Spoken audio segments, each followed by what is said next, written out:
Assalamualaikum warahmatullahi wabarakatuh. Di sini kami dari kelompok 12 akan mempresentasikan tentang kantor pusat dan cabang. Sebelumnya, perkenalkan saya Vinda Nurezivanka dengan nomor NPM 0119101101. Lalu ada Celia Fitri dengan nomor NPM 0119101103. Yang terakhir ada Alia Trinandia dengan nomor NPM 0119101105.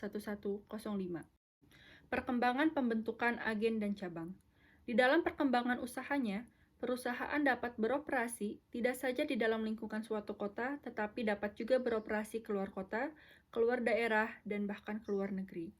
Pada umumnya, sebagai titik tolak perkembangan tersebut adalah perluasan daerah. Pemasaran ini menimbulkan problema bagi pimpinan perusahaan untuk mencari cara-cara yang paling efektif dan ekonomi dalam melakukan penjualan barang-barangnya.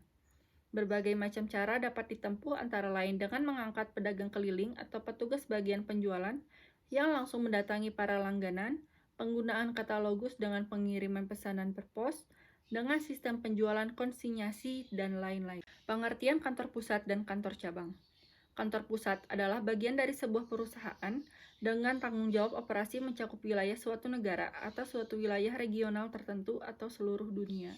Sedangkan kantor cabang adalah suatu bentuk organisasi yang menjual barang-barang dari persediaan yang dibentuknya baik dikirim kantor pusat maupun dibeli sendiri dan diberi wewenang untuk melaksanakan transaksi-transaksi dengan pihak ketiga sehingga berfungsi sebagai unit usaha yang berdiri sendiri. Selanjutnya, saya akan menjelaskan perbedaan karakteristik agen dan kantor cabang.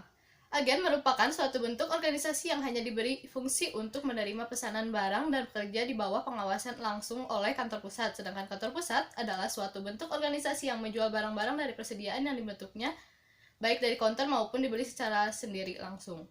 Dan diberi wewenang untuk melaksanakan transaksi dengan pihak ketiga. Agen tidak memiliki persediaan untuk barang-barang yang dijual, akan tetapi hanya berupa monster, contoh atau sampel. Kantor cabang mengadakan persediaan untuk barang-barang dagangannya yang pada umumnya sebagian besar dikirim dari kantor pusat, namun demikian sampai dengan batas-batas tertentu kantor cabang akan membeli sendiri barang dagangannya. Persetujuan terhadap syarat-syarat penjualan terletak sepenuhnya pada kantor pusat, sedangkan kantor cabang memberi persetujuan tentang syarat-syarat penjualan penyelenggaraan administrasi piutang yang timbul dari penjual tersebut. Modal kerja untuk biaya operasi agen diberikan oleh kantor pusat langsung, sedangkan kantor cabang mengelola uang tunai dan hasil penjualan pengumpulan piutangnya dan melaksanakan transaksi pembayaran atas inisiatif sendiri. Selanjutnya, pembukuan kantor pusat dan agen. Usaha dari suatu agen. Agen yang bekerja sebagai suatu unit organisasi penjualan lokal atau di daerah tertentu berada di bawah pengawasan kantor pusat bagian penjualan dan biasanya tidak mengadakan persediaan selain dari contoh atau sampel daripada barang-barang yang akan ditawarkan untuk dijual.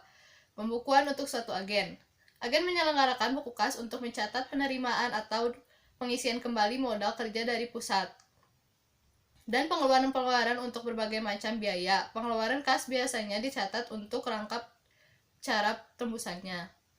Pembukuan pada kantor pusat. Pembukuan yang akan diselenggarakan oleh kantor pusat tergantung pada tujuan yang dikehendaki yang mengenai laba atau rugi yang didapat dari aktivitas penjualan melalui agen tersebut. Selanjutnya, sistem akuntansi untuk operasi kantor cabang. Dibagi menjadi dua. Yang pertama ada sistem sentralisasi. Apabila sistem sentralisasi dilaksanakan, maka pembukuan terhadap transaksi-transaksi yang terjadi di kantor cabang diselenggarakan sepenuhnya oleh kantor pusat.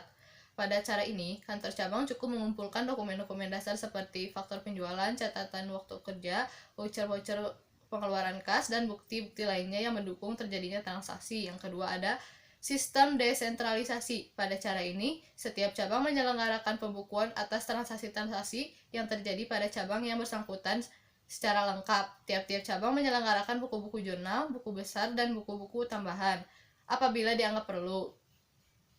Apabila sistem desentralisasi dilaksanakan, biasanya susunan klasifikasi rekening-rekening pembukuan pada tiap-tiap kantor cabang mengikuti dan sesuai dengan klasifikasi yang dipakai pada kantor pusatnya. Selanjutnya, hubungan kantor pusat dan cabang. Telah dikemukakan cara perusahaan untuk meningkatkan volume penjualan dan pendapatannya. Penggunaan berbagai saluran distribusi, cara penjualan, pembukaan agen-agen penjualan, perwakilan dan kantor-kantor cabang di berbagai tempat pada umumnya mempunyai tujuan yang sama, yaitu dalam rangka meningkatkan kemampuan perusahaan untuk menjual produknya. Meskipun pada operasi cabang banyak berhubungan dengan aktivitas penjualan, namun demikian pada akhir-akhir ini nampak adanya gejala untuk memperluas aktivitas yang dapat dicakup suatu kantor cabang. Karena pertimbangan ekonomis, berbagai macam industri telah memulai menggunakan cabang-cabang sebagai salah satu alat untuk mencapai tujuannya. Apapun sifat dan jenis usahanya, operasi kantor cabang biasanya di bawah pengelolaan seorang manajer cabang yang bertanggung jawab langsung kepada top manajemen di kantor pusat. Manajer cabang harus melaporkan informasi tentang volume aktivitas dan hasil usaha cabang kepada kantor pusatnya, karena data demikian penting untuk analisa dan pengambilan keputusan. Selanjutnya, contoh soal. Dalam rangka meningkatkan omset penjualan PT Yogyakarta telah membuka kantor cabangnya di luar kota pada awal bulan Desember 1980. Ikhtisar transaksi yang terjadi di kantor cabang dalam bulan Desember 1980 dan jurnal untuk mencatat transaksi-transaksi tersebut masing-masing oleh kantor cabang dan kantor pusat adalah sebagai berikut. Transaksi-transaksi cabang. Nomor 1. Diterima uang dari kantor pusat sebesar Rp300.000 sebagai modal kerja. Jurnal yang ditulis oleh kantor cabang, debit kas Rp300.000, kreditnya RK kantor pusat sebesar Rp300.000. Lalu jurnal yang ditulis oleh kantor pusat, RK kantor cabang Rp300.000, kreditnya kas sebesar Rp300.000. Yang kedua, diterima barang-barang dari kantor pusat sebesar harga pokok Rp600.000. Jurnal yang ditulis oleh kantor cabang, debitnya pengiriman barang-barang dari kantor pusat sebesar Rp600.000, kreditnya RK kantor pusat sebesar Rp600.000. Lalu, jurnal yang ditulis oleh kantor pusat, debitnya RK kantor cabang sebesar Rp600.000, kreditnya pengiriman barang untuk kantor cabang sebesar Rp600.000. Yang ketiga, pembelian alat-alat perlengkapan akan kantor oleh cabang secara tunai dengan harga Rp200.000. Jurnal yang ditulis oleh kantor cabang, debitnya alat-alat kantor sebesar Rp200.000, kreditnya kas sebesar Rp200.000. Lalu, jurnal yang ditulis pada kantor pusat tidak ada. Yang keempat, penjualan oleh kantor cabang terdiri dari tunai Rp250.000 dan kredit sebesar Rp400.000. Jurnal yang ditulis oleh kantor cabang, debitnya kas Rp250.000 dan piutang dagang Rp400.000, kreditnya penjualan sebesar Rp650.000. Jurnal pada kantor pusat tidak ada. Sekian presentasi dari kelompok kami. Mohon maaf apabila ada kesalahan. Wassalamualaikum warahmatullahi wabarakatuh.